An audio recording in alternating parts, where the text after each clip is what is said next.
So, naming organic compounds. So, the first thing that we need to know is the difference between an organic and an inorganic compound.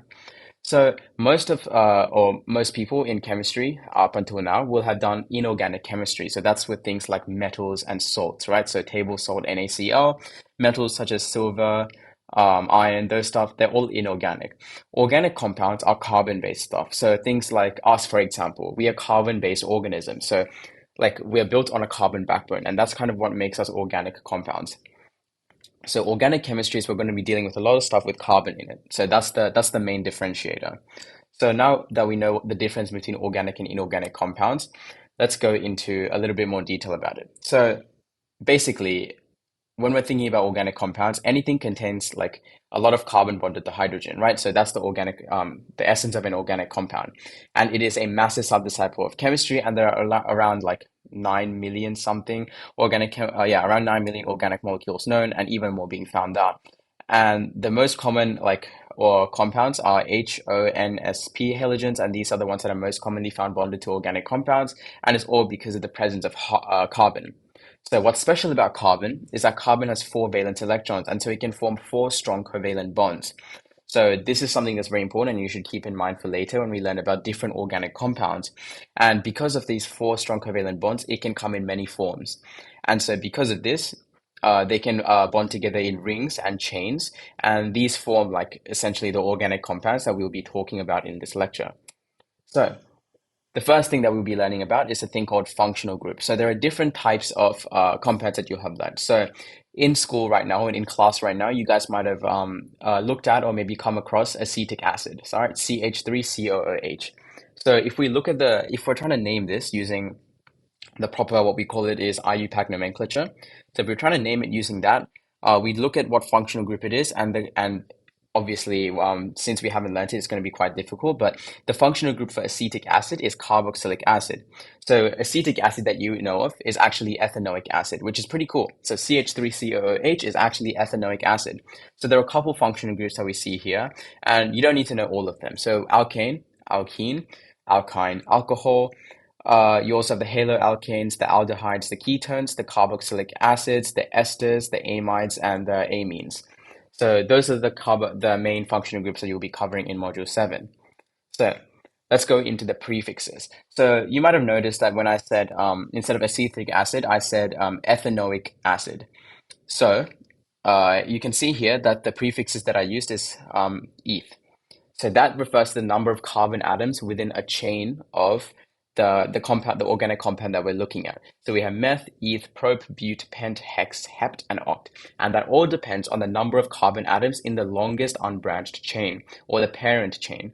So let's so we can see over here, right? So now we'll look at alkanes, and we'll look at the prefixes for alkanes as well. So properties of alkanes are they're saturated hydrocarbons, and by saturated it means that they only have single bonds. So all the bonds that carbon could possibly form are formed. So the maximum amount of atoms that could be within that molecule are within that molecule. So they're all single bonds. And the suffix that we use for this is ane. So alkanes, we ended with ane. And the chemical formula is CnH2n plus 2. And this is like what you can use to find out whether it is an alkane or not, or whether it could possibly be an alkane or not. So now if we look at the prefixes that we saw on the previous slide, we have meth, eth, prop, bute, pent, hex, hept, oct.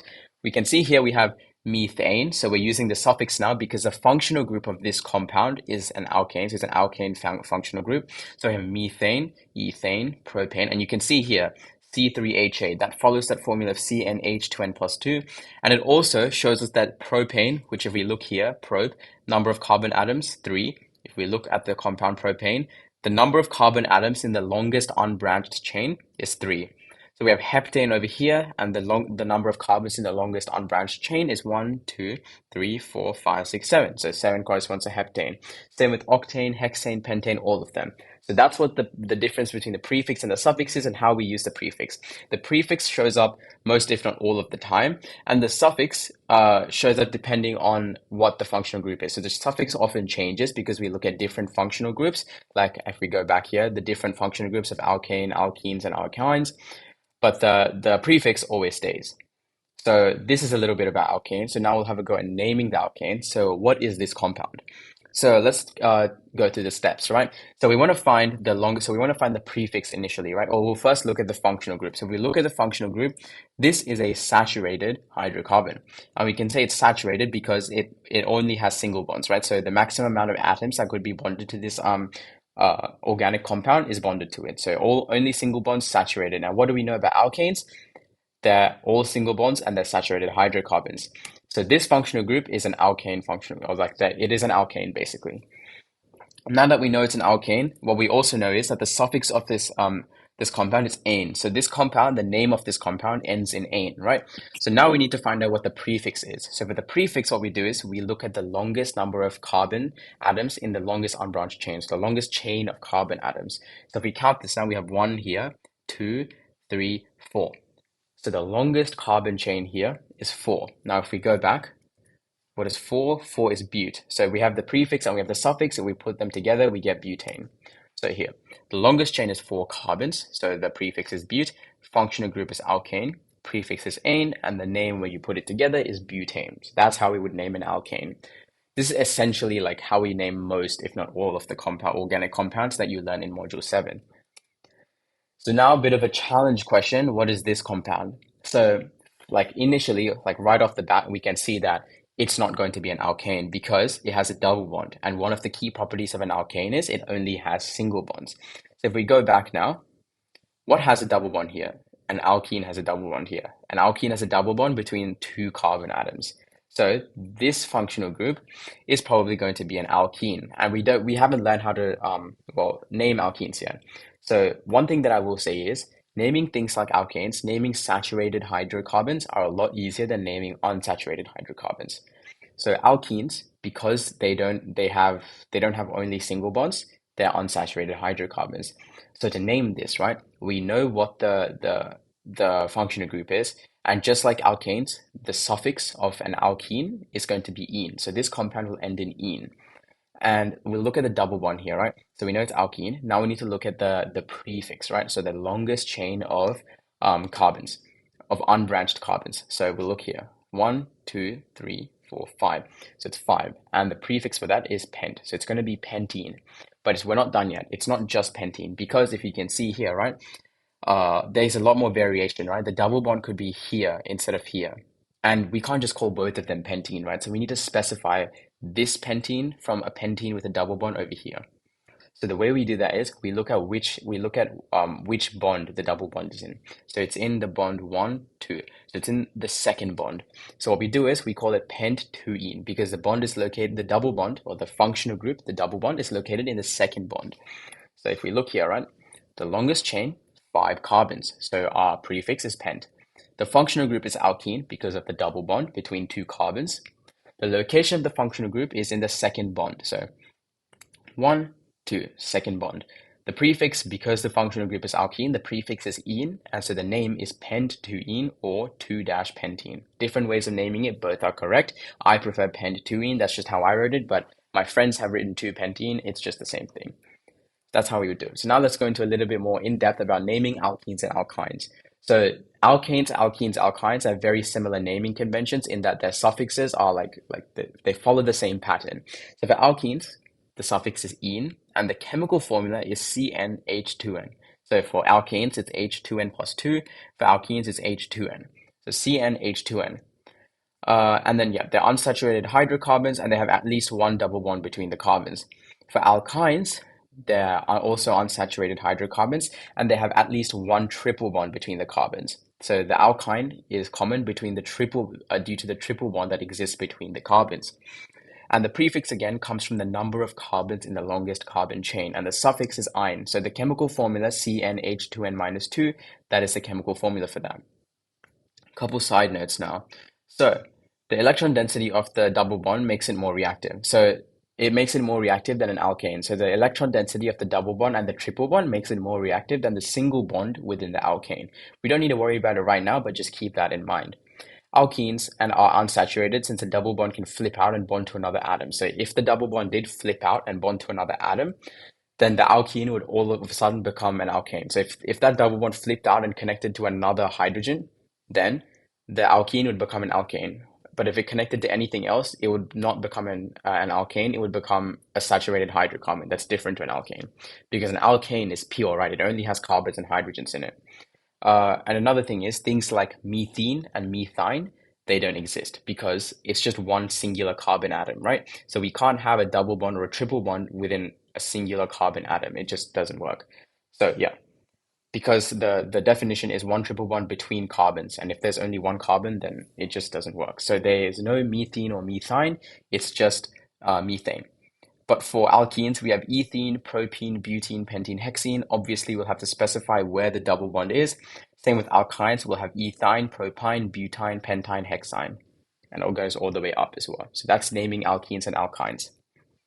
So now we're going to go through the part that I mentioned before of how to find out where the bond is, how to specify which type of butene it is. So the IUPAC name for an alkene depends on, or an alkyne as well, depends on where the double bond is. So we number from the end closest to the double bond. So if there are two double bonds, it becomes a diene, so a penta 1,3-diene. So we need to have a prefix before the ene as well. So if there are two double bonds, it becomes diene. So we'll look at this now. So one but-1-ene or one butene. That's because it's bonded to it's in the first bond slot. So it's in the first gap between the two carbons, and so it's but-1-ene. Now we have but-2-ene because it's in the second gap between the two carbons. So this is called but-2-ene or 2-butene. Now we have this carbon. So in this one, if we count it 1, 2, 3, it's in the third gap between the two carbons. So we should call it but-3-ene, right? But actually, but-3-ene or but-4-ene is actually not a thing, because if we just flip this compound around, can you see how this bond over here can also be considered as the first bond slot between the two carbons? So this like molecule could just be this initial one over here, because we can all we have to do is flip it around and it'll be the same one as 1-butene or but-1-ene. So what we have to do is, so we have to think about the symmetry as well. So if we can just flip it around and 3-butene will turn into 1-butene, obviously there's no need for 3-butene. So that's why we have the lowest number, and we have to make sure that that it can't just be flipped around. So we need to make sure that it has the lowest possible number. So we can't have 3-butene because the lowest possible number for 3-butene is 1-butene. So we need to make sure that it's written as 1-butene. So always check to make sure if you can change if the numbers change depending on which angle or which line of symmetry you're looking at it from. And the convention is you don't have to count from left to right. So over here, for this molecule over here, if we count from left to right, we go 1, 2, 3, and we end up with 3-butene. But if we count from right to left, we get 1, 2, 3, and we end up with 1-butene. So we count in the direction that gives us the lowest number. That's also another way of thinking about it. Yeah, so going here, I'll make it a little bit more evident. So we have, again, so if we look over here, 1, 2, 3, 4. So 4 carbons in the longest chain, a triple bond over here. So it is butane. Now we need to specify what type of butane it is. So we look at the carbon, the triple bond, and the triple bond is in between the first and second one. So it's in the first bond slot. So it's but-1-ine. So now if we look at the rightmost compound, we have 1, 2, 3. It's in the third bond slot. So we'd, as I mentioned before, a couple of slides ago, you'd call it but-3-ine. But now that we learned how to name where the double bond is, and how to name specifically what compound we're looking at, we know that this is also but-1-ine, because in reality, if we flipped this rightmost compound over, so if we flipped it, it would just look like the leftmost compound, which is but-1-ine. So we number it the lowest possible number possible, or you can think of it the way of flipping the compound around to see if you can number it in a different way. And we always end up with the lowest possible number. So that is the trick for IUPAC, or that is the rule for IUPAC. So both of these are but-1-ine. So yeah, a quick summary of alkanes, alkenes, and alkynes. So alkanes have a single bond, and they're made up of single bonds, or the key thing for them is that they're made up of single bonds of only between carbons and hydrogens. So the structural formula is, structural formula is, C. So if we're doing 2 carbons, the structural formula will look like this. So CH3CH3, and the molecular formula is CnH2n plus 2. For alkenes, what makes them special is the presence of a double bond between 2 carbons. And if we're going to do it for 2 carbons, we get ethene. So for ethene, we don't need to specify if it's eth1-ene or eth2-ene because there's only one bond between the two carbons. So no matter where the double bond is, ethene will always be ethene. So we get molecular formula as CnH2n. For alkynes, what makes them special is the presence of the triple bond. So we get ethyne, so CnH2n minus 2. So that's a summary of alkanes, alkenes, and alkynes. Now we get into the next functional group, which is alcohols. So this functional group, the hydroxyl functional group or the OH functional group, the prefix comes from the number of carbons again. The suffix this time isn't ane, it's ol. So it's like alcohol, it ends in ol. So the chemical formula is CnH2n plus 2 OH or CnH2n plus 2 O. So yeah, so if we're looking at, there are a couple of different types of alcohols, right? So we can go back to the prefix again. So if we look over here at methanol, ethanol, and propanol, we can go back to the prefixes, right? So we look at the longest number of carbon chains. So for propanol, we look at the longest number of carbon chains, we get 3, right? So 3 is the longest chain of carbons. Because of that, the prefix is prop. And then the suffix is, we see the presence of an hydroxyl function group or an OH, right? We see that and we realize now that this is a hydroxyl functional group. So we see the OH, we realize it's a hydroxyl functional group. And so we know it's an alcohol. So now it becomes propanol. So if we're labeling this methanol, propanol, ethanol, butanol, pentanol, hexanol, heptanol, octanol, that's how it would go. So another thing is there are 3 different types of alcohols. So we have primary alcohols, secondary alcohols, and tertiary alcohols. Primary alcohols are alcohols in which the carbon atom carrying the OH. So if we look to this image down here, these are all primary alcohols because the carbon atom that is carrying the OH is only bonded to one other carbon. So if we look here, right, the carbon atom over here that is carrying the OH is only bonded to one other carbon. Same with ethanol, methanol, and propanol.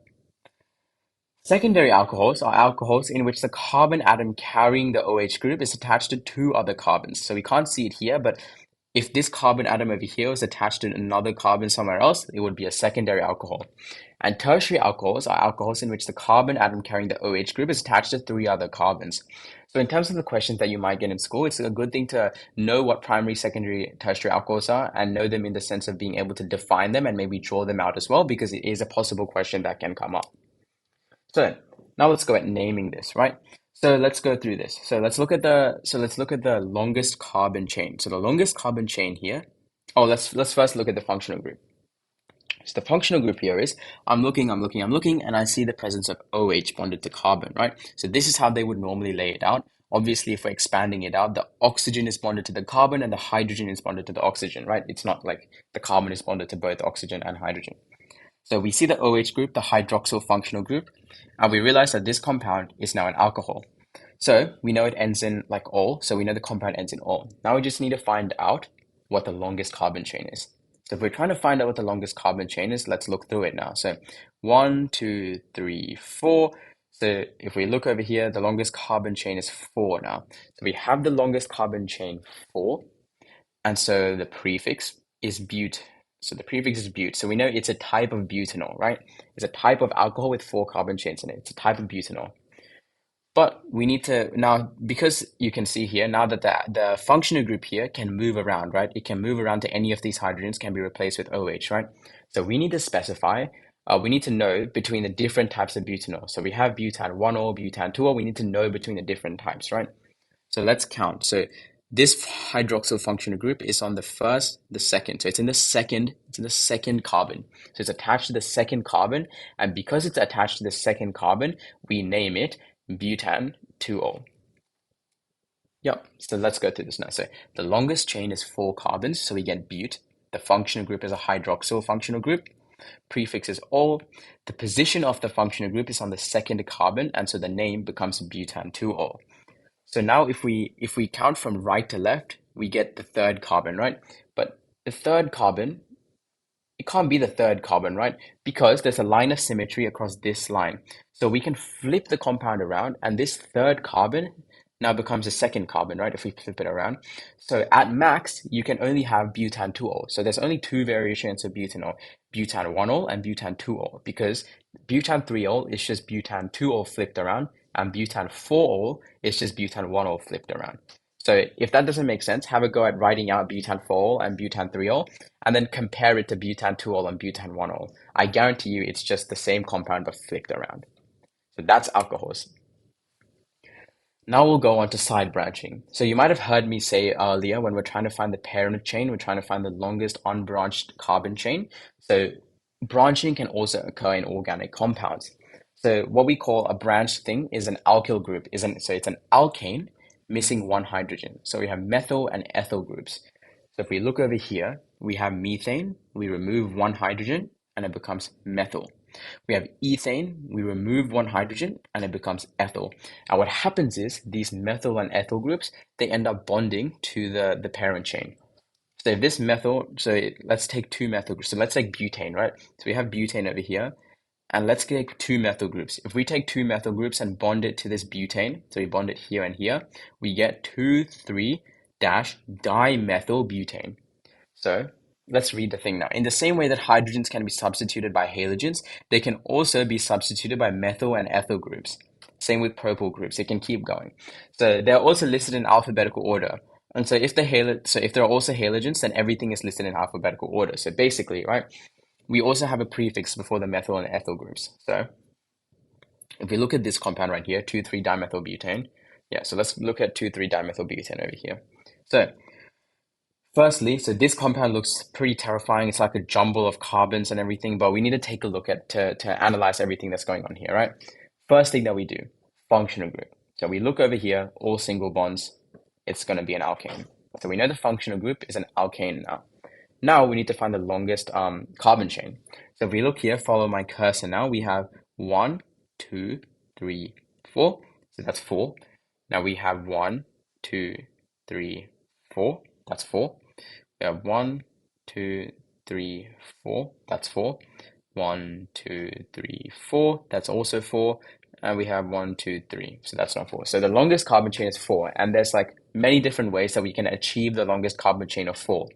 What I want you guys to realize is that it doesn't matter how you get to the longest carbon chain of 4.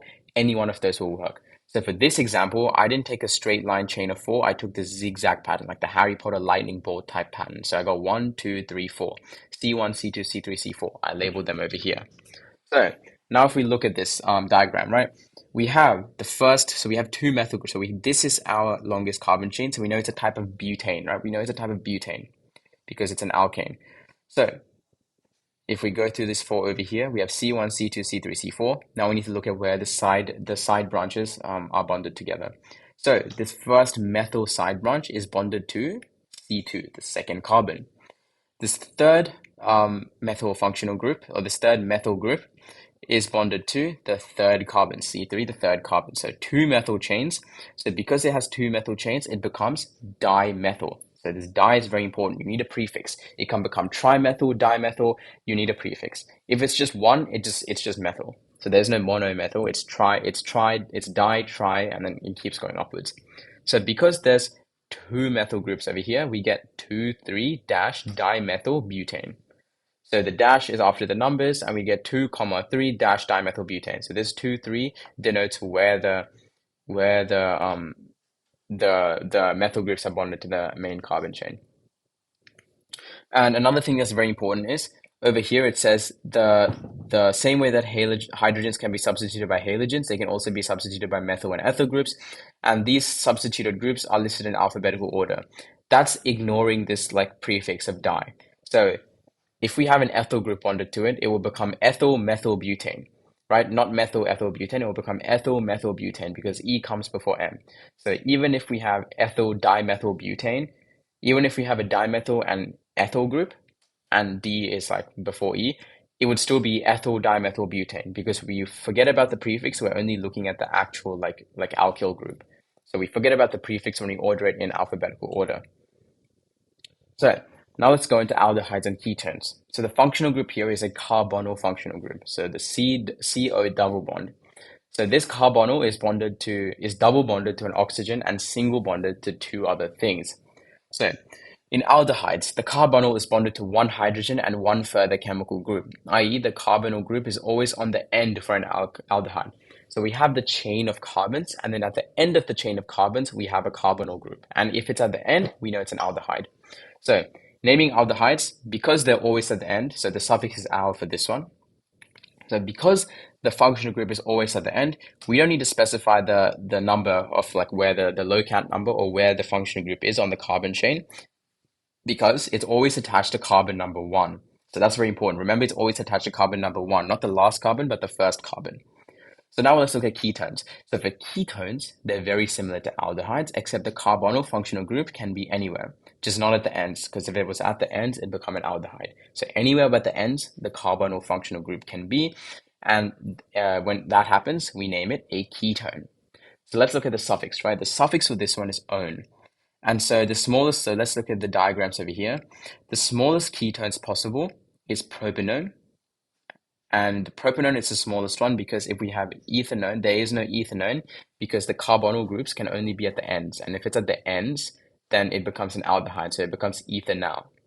So if we look at the aldehydes, we have methanal, ethanal, propanal.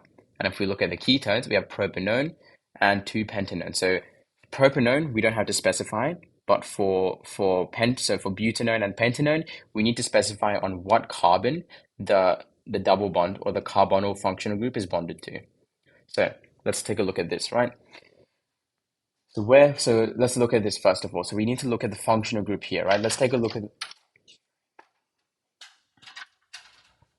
So let's look at the functional group here, right? So looking at the functional group here, we need to take a look at where the double bond is. So the double bond is present in let's take a look at the functional group first. So we see a CO double bond. So looking at the CO double bond, what we first notice is that the carbonyl functional group. So with the carbonyl functional group, we know that it's either an aldehyde or a ketone. So to differentiate between the two of them, we need to look at the location of the carbonyl functional group. So the carbonyl functional group is located at the very end. So it's located at the very end of the 5-carbon chain. And because it's located at the very end, we call it an aldehyde, right? Because for a ketone, so the carbonyl group is always on the end for an aldehyde. So we look over here, the carbonyl group is on the end of the chain, and so it's an aldehyde. If it's a ketone, the carbonyl group will be on one of these 3 positions where the hydrogens are, but it's on the end, so it's an aldehyde. So now we know it ends in al. So now we need to look at the longest chain. So the longest chain is 1, 2, 3, 4, 5. 5 carbons. What is the prefix for 5? It's pent. So we have pentanal. So yeah, longest chain is 5 carbons, so we know the prefix is pent. Functional group is an aldehyde because the carbonyl functional group is at the very end. Are there any side branches? No. So this is something that you need to check now. Because we've now covered side branches, always check to see if there are side branches on the compound. Here we can see it's a straight chained compound, so there's no side branches. And so the presence of side branches, no. Now we look at the name. So the name is pentanal. So we have the pent and we have the al, we just put together pentanal. Now we get to carboxylic acids, my favorite organic compound. So the functional group is a carboxyl functional group. So we have the carbonyl and now we have the carboxyl functional group. So it's given by COOH. So you might have seen this before on acetic acid, CH3COOH. So yeah, so over here, so a cool little fact, CH3COOH is a carboxylic acid. Its IUPAC name is ethanoic acid. So you can see from here, right, we have CH3COOH. So we can say that this organic compound is 2 carbons, 1 here and 1 here. So the drawn out form of this is like this. So it has 2 carbons, right? So the longest chain is going to be 2. What is the prefix for 2? Eth, right? Eth. And if we go back over here to the suffix in the pink box, the suffix is oic acid. So we just put them together and we get ethanoic acid. So this acetic acid, another name for this in IUPAC naming, is ethanoic acid. And because the functional group is COOH, it can't move around, right? Because the carbon double bonded to an oxygen and single bonded to a hydroxyl group, it's always at the end. It can't be anywhere else. It always has to be at the end of the parent chain. So because of that, we don't need a locant number. We don't need to label which carbon the functional group is on because it'll always be at the end, just like an aldehyde. So another side note is that when numbering the carbons, the one with the carboxyl group is always carbon number 1. So we always need to start the chain from the one with the carboxyl function group. So looking at this picture over here, let's name these, right? So we have C double bonded to O with an OH on the side. So it's like a carbonyl and the hydroxyl bonded together, so carboxyl. And let's look at the number of carbons here, 1 carbon, so it's methanoic acid. Let's look over here. So C double bond COOH, CH3, ethanoic acid. So two C's, and we have the carboxyl function group, ethanoic acid. Let's look over here now. Number of C's present, 1, 2, 3, 4. 4 C's with a C double bond O with an OH bond on here. So we get butanoic acid. And then the final one is 1, 2, 3, 4, 5, 6. 6 over here, hexanoic acid. It's very simple. So let's try and name this now. So this convention might be a little bit tricky because now we're being introduced into different ways of showing us the compound. So we don't need to worry too much about this. But yeah, basically this has one carbon, this has one carbon. So all the points have one carbon on it. So if we're counting the points or the vertices, we have. So let's look at the longest chain now. So we know the functional group is COOH. So we know it's a carboxyl function group. So it's going to end in oic acid. So let's look at the longest chain now. We have 1, 2, 3, 4, 5. 1, 2, 3, 4, 5. We have 5 here. So 5. So it's going to be some form of pentanoic acid with side branching present, right? Because you can see how it branches into two things, and one of this forms the parent chain, so the other one is a side branch. So there's going to be one side branch present. So it's some form of pentanoic acid. So now let's count. So we have 1, 2, 3, 4, 5. So 1, 2, 3, 4. So it's going to be on the fourth one. So it's going to be 4-methyl pentanoic acid. So 4-methyl pentanoic acid. The answer for this. So if we look here, so this is the first one, because if we go back, right, the carboxyl group is always on carbon number 1. So if we're naming this dot over here is going to be carbon number 1. So carbon number 1, 1, 2, 3, 4, 5. So 1, 2, 3, 4. On the fourth carbon, we have another side branch. So it's going to be 4-methyl pentanoic acid. 4-methyl pentanoic acid. So going to what I was talking about before, the different methods of showing notate or showing us a different compound. We have skeletal, condensed structural, and structural. So taking a guess at what these are, condensed structural and structural. So obviously one is going to be the condensed version of another. So this is condensed structural and this is structural formula. So most of the time in school, or all of the time in school, you're going to be writing in structural formula. And what's very important is you always write the H's. So always draw out every single H whenever you write a structural formula, because you're prone to losing at least 1 mark if you miss out an H or if you draw an incomplete compound. So make sure you always fill out your hydrogens, which are the most tedious part of drawing in structural formula. Next one is skeletal. So as I mentioned before, the points or the vertices form the carbon. So we have this dot over here is going to be CH3. This dot over here is going to be CH2. This dot over here is going to be CH3. So same here. CH3 corresponds to this point over here. CH2 corresponds to this point over here. And then CH3 corresponds to this point over here. Same over here. CH3, CH2, CH3. So it's the same compound, but represented in different ways. So now let's go on to amines. So for a primary amine, the functional group is NH2. So we have the amino functional group, and the suffix is amine, right? So we have primary, secondary, and tertiary amines. So basically, nitrogen is capable of bonding to 3 things instead of oxygen, which is capable of bonding to 2 things. So when we have an organic molecule, stuff can start joining on the other side. So the syllabus doesn't really mention secondary or tertiary amines, so it doesn't really. So don't panic if it doesn't make sense. But for the sake of explaining, primary amines, so the nitrogen is only bonded to one organic group. So if we look here, so it's very similar to alcohol. So the primary amine is where the carbon holding the nitrogen is only bonded to one organic group. The secondary amine, the nitrogen bonded to 2 organic groups, and the tertiary amine, the nitrogen bonded to 3 organic groups. So the nitrogen can be bonded to 1 organic groups like this. So there's a primary amine. The nitrogen can also be bonded to 2 organic groups. So like another carbon over here. And then the nitrogen can also be bonded to 3 organic groups, or another carbon over here. So yeah, primary, secondary, tertiary amines. Doesn't probably make sense right now, but you might come across it later. So that's amines, very simple. Now we have amides. So amides is very similar to the layout of a carboxylic acid. So we have the C double bonded to O, and we also have the NH2 attached to it. So it's a carbonyl bonded to a nitrogen. So we have the amide functional group. So the suffix for this is amide. So if we go back here, the suffix for an amine is amide. So we have propan 1 amine, butan 1 amine, pentan 1 amine because it's bonded to the first carbon. methanamine, ethanamine, octan 1 amine because it's bonded to the first carbon again, etc. So that's how we name it. Because NH2 could be anywhere, just like an alcohol, we need to label where on which carbon it is in. For an amide, though, just like a carboxylic acid, it's only on the first carbon. So if we see a carbon with a nitrogen attached to it, but the carbon is also double bonded to an oxygen, it is an amide. So it's always on the first carbon as well. So, side note again, amide groups can only be on the end of the parent chain. Anything added onto the other side of the end is actually not touching the parent chain. This means that when numbering, things come off of the N are given an N locant number. So basically what that means is, right? So we have NN unsubstituted amide. So this will be methanamide. So if we look over here, we have methanamide. So assume the R is an H, we have IUPAC name for this is methanamide. So to say now that we substituted this like H with a CH3 group, so a methyl group, right? So now we would have N-methyl methanamide, right? Because instead of this CH3 is bonded to the N, so we have N-methyl methanamide. So instead of saying 3-methyl methanamide or a number, we have N-methyl methanamide. And now if we look at this example, because we have two methyl groups bonded to it now, we have N dimethyl methanamide. So that's how we would go through it. So di is the prefix because there's two of the methyl groups, and that's how we would run through it.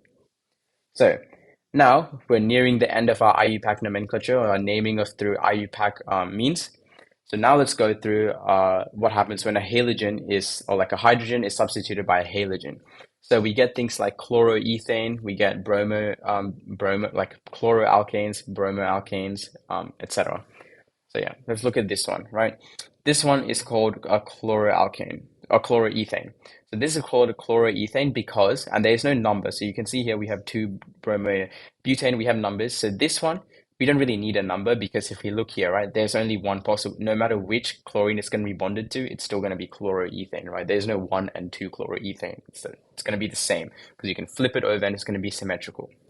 So we can look at 2-bromobutane. So just like before, it's just like we have a functional group over here. So this is a halogen organic compound. So just like that, we need to label on which carbon the bromine is bonded to, because it could be 1-bromobutane or 2-bromobutane. So we need to specify. So this one is 2-bromobutane because it's bonded to the 1,2 second carbon. So now we also have dichloromethane. So we have the prefix as well. So we have dichloromethane because there's the presence of two chlorines. And we don't have a number here because there's only one carbon. So there's only one possible carbon it could be bonded to. So let's look at the question over here. Why isn't 1,3-dichlorobutane labeled 2,4-dichlorobutane? So if we look over here, right, if we number it from left to right, we get 1, 2, 3, 4. So we get 1, 3, dichlorobutane. But if we number from right to left, we get 2,4-dichlorobutane. So it's not 1,3-dichlorobutane because if we flip around 2,4-dichlorobutane, we get 1,3-dichlorobutane. And we're always like aiming to display it with the lowest possible combination of numbers. So the numbers that add or multiply to give the lowest possible combination, we're just trying to like achieve the lowest possible numbers possible. And so it will be 1,3-dichlorobutane instead of 2,4-dichlorobutane.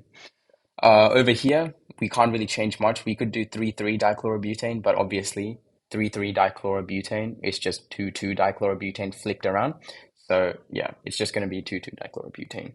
And we can also add a lot more halogens than just butane. We can add fluorine, chlorine, and iodine. So this becomes fluoro, chloro, iodo.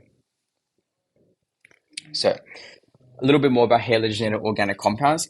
Where there are different halogens, name them in alphabetical order. Just like the previous where we said where there's different alkyl groups, we name them in alphabetical order. So ethyl before methyl, even though there's more carbons in the ethyl group.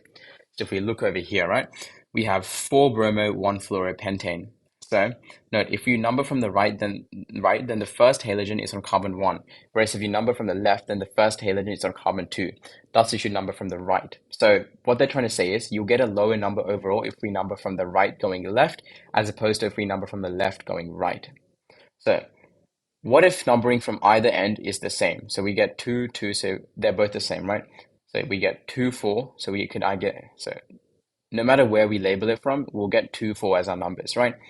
And so we can either get 2-bromo, 4-fluoropentane, or we could get 4-bromo-2-fluoropentane. So which one is correct? So it could be 4,2, it could be 2,4, we're not sure. So the answer to this question is we use the name with the smallest locant number first. So it's not 4-bromo-2-fluoropentane because bromo comes first, so we give bromo the lowest number. We give bromo the privilege of the lowest number. So it becomes 2-bromo-4-fluoropentane. But that is only when it's similar, when we're numbering from the same. So this is where IUPAC can get quite a little bit complicated because of all these niche rules that it has. So when numbering from either side is the same, we give the smallest locant.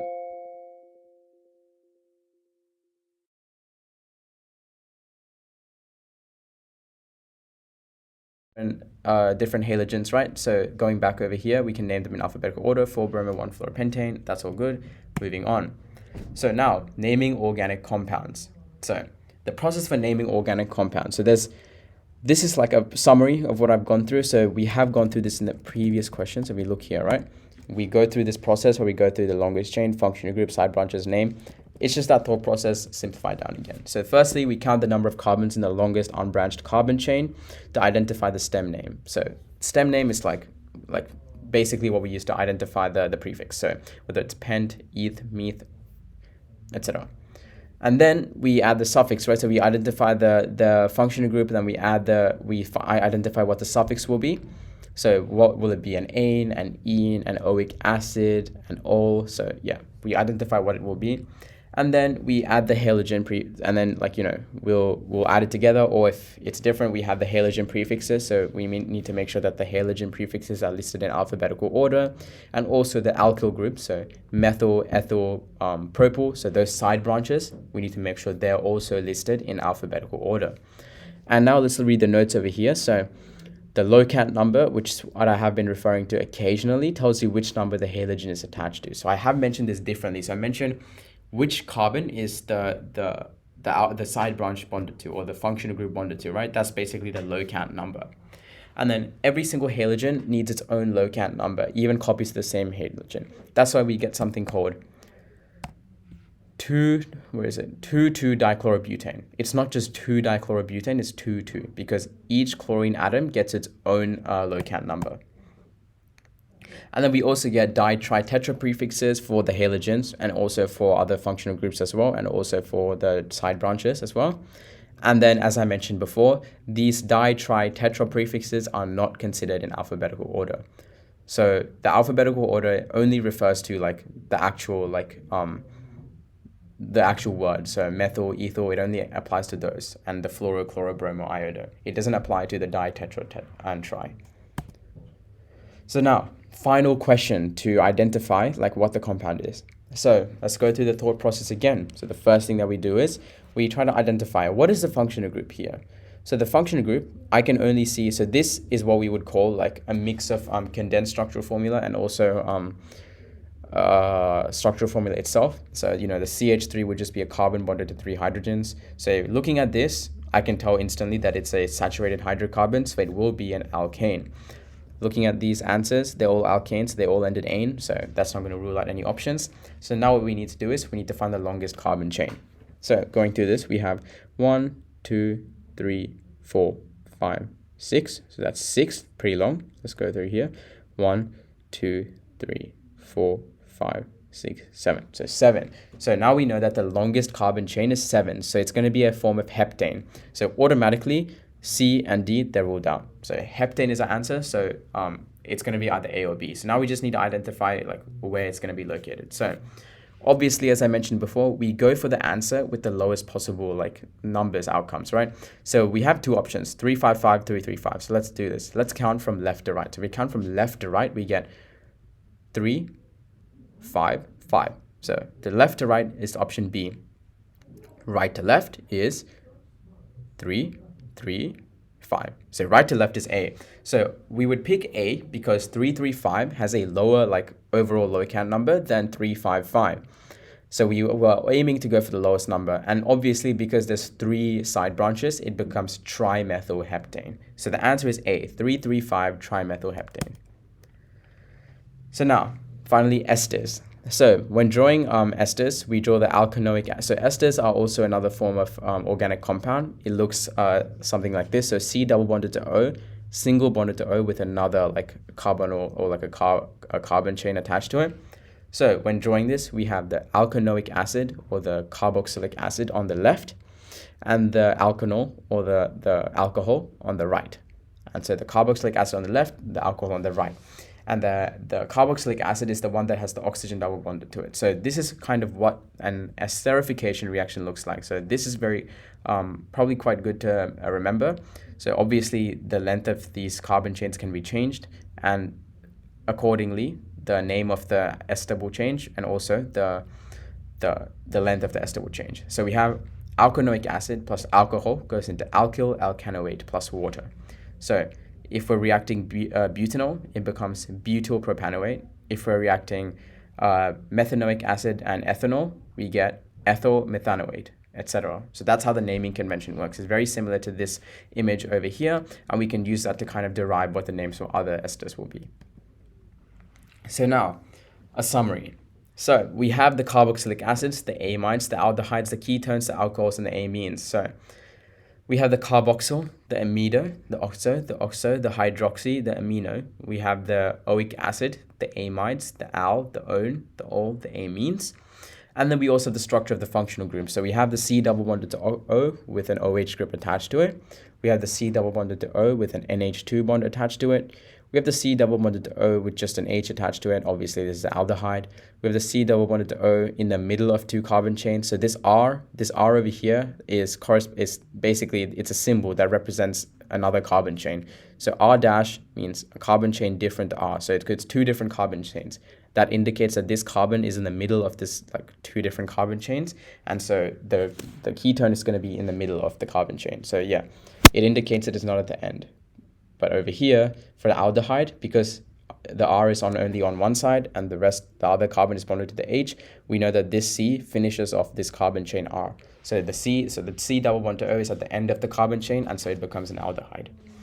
Now alcohols, ROH, so obviously the hydroxyl group is bonded to the carbox or like the carbon chain. And then for an amine, we have the NH2 with the R. So the NH2 is attached to a carbon chain. So now the hardest part, what if there are multiple functional groups, right? So they don't just have to give us like an alkane or just an alkene, they could give us multiple functional groups. So for that, what you need to do is you need to keep in mind this hierarchy: alkanoic acids, amides, aldehydes, ketones, alcohols, amines, alkynes, alkenes, and then alkanes. This is the hierarchy that you need to keep in mind. So what we do for that is we identify the parent chain. So we need to count the number of carbons in the longest unbranched chain. And then if there are multiple options of the same length, we use the one that results in the shortest branches. So we identify the parent chain. And then we identify the parent functional group. We identify the parent functional group by looking at the hierarchy. So if we have an alkanoic acid and an aldehyde present, the parent functional group is going to be the alkanoic acid. So yeah, whichever one has the highest precedence or closer to rank 1, looking at the hierarchy on the right. And we use this for the suffix. And then what we do is we identify all the substituents. So these will be all prefixes. And then we list them in alphabetical order. And then we add the double and triple bonds if there are any. And then we add the di, tri, tetra prefixes if there are any. And then we number the carbon chain, and then we add the locant numbers to prefixes. So it's a very methodical process, and this is the kind of steps that you follow. But the very important thing to take away from this slide is to know this hierarchy over here. So alkanoic acids, amides, aldehydes, ketones, alcohols, amines, alkynes, and alkanes. Right, let's go into multiple functional groups now. So these are a couple of examples of multiple functional groups. So we have 5-chloro-2-pentene. So we have the halogenated functional group, and we also have ene. So let's look at this, right? So it has 5. So we labeled this 5 because we let the functional group take precedence. So the functional group, we count from left to right because we want the functional group to have the lowest number. And so because of that, we also count left to right when labeling chloro. So we could count right to left for chloro and left to right for pentene, but that's just not how we do it for IUPAC naming. So we always have to stick to one letter of means of counting, or one direction of counting.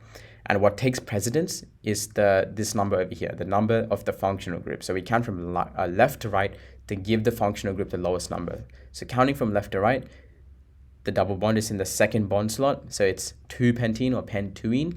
counting from left to right, the chlorine is on the 5th carbon, so it becomes 5-chloro-2-pentene, or 5-chloropentene. Now let's look at the second option over here. So again, so if we look back, so we have a ketone and we have an alcohol. So if we go back to the hierarchy now, ketones are above alcohols. So because of that, because ketones are above alcohols, ketones will take precedence. So what we do now is we try to make the ketone have the lowest possible locant number. So we count from left to right again. So the ketone is bonded to the 2nd carbon, so it becomes 2-pentanone or pentan-2-one. And then we count for the hydroxyl functional group. So we have 1, 2, 3, 4. So the hydroxyl functional group is bonded to the 4th carbon. So it becomes 4-hydroxy-2-pentanone. Same goes for this example, and this example. It follows the same way. We choose whichever functional group takes precedence, and then we let that one have the lowest locant number. So yeah. Each of 2 or more compounds with the same formula but are different. So this, what we're going to be learning now, is called isomers. So there are 3 types of isomers: chain isomers, position isomers, and functional isomers. So a definition is each of 2 or more compounds with the same formula but a different arrangement of atoms in the molecule and different properties. It's probably a definition you might want to take down. And then we're going to be learning structural isomers. So there's 3 types of these structural isomers, which are chain, position, and functional. So like the name might suggest, and the names are very indicative of what these do, the chain isomers are where the skeleton, or like the carbon skeleton, so the carbon chain, is reordered to create a different structure. So pentane has 3 different isomers. So one is where this end carbon is now like moved over, so moved one over as a side branch. And then the other one is where a 2nd carbon is moved to form 2 side branches. So yeah, 3 different ways where the carbon chain, so the chain is what's being disrupted. Next one is position isomers. This is where the functional group changes position. So pentan-1-ol becomes pentan-2-ol, right? So that would be a position isomer. So pentan-2-ol is a position isomer of pentan-1-ol. Yeah, so pentanol has 3 position isomers. We have pentan-1-ol, pentan-2-ol, and pentan-3-ol. So these are the 3 position isomers of pentanol. And position isomers vary based on the location of specific functional groups, as I mentioned before. So chain isomers are where the chain varies. Position isomers are where the position of the functional group varies. And now, so for this question, try drawing all the position isomers of dichloropropane. So obviously we have the functional group here is the halogen functional group. So we have the chloro, and the chloro can be in many different places, right? So if we're now looking at dichloropropane, which is what this question was asking, we have 1,1-dichloropropane, 1,2-dichloropropane, 1,3-dichloropropane, 2,2-dichloropropane. All right, so now we have functional group isomers. So going back to before, chain isomers are where the carbon chain is being disrupted. Position isomers are where the position of the functional group is being disrupted, and functional group isomers are where the functional group itself is changing.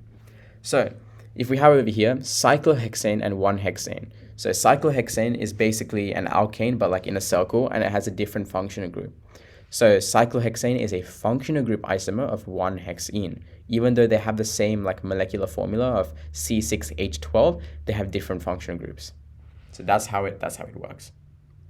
Yeah, so in summary, functional group isomers vary based on changes to functional groups, and this will result in the most drastic change in their physical properties because like the functional group is what drives its properties and it's being physically changed.